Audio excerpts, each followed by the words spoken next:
Okay, तो question में एक डिफरेंशियल इक्वेशन दी हुई है, उसको सॉल्व करना है। तो जो ये डिफरेंशियल इक्वेशन क्या है, dy by D X is equal to 2x minus Y plus 3 over x plus 2y minus 3। तो इस तरह के क्वेश्चन को कैसे सॉल्व करते हैं अभी देखेंगे। तो अब आप क्या करो, इसको क्रॉस मल्टीप्लाई कर दो। ओके, तो ये हो गया x plus 2y minus 3 dy, this is equal to 2x minus Y plus 3 into D X. तो ये तो आप कहोगे ये तो होमोजेनिटी वाली है, जिसमें क्या करते हैं हम कोफिशिएंट जीरो करते हैं, अगर आपको पता है तो।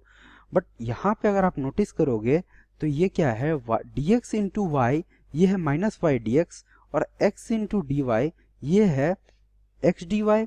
तो इसमें यहाँ पे हम यूज करेंगे कि d of X Y, this is basically X D Y plus Y D X. Okay, पूरा वीडियो सोल्यूशन देखें डाउटनट ऐप पर।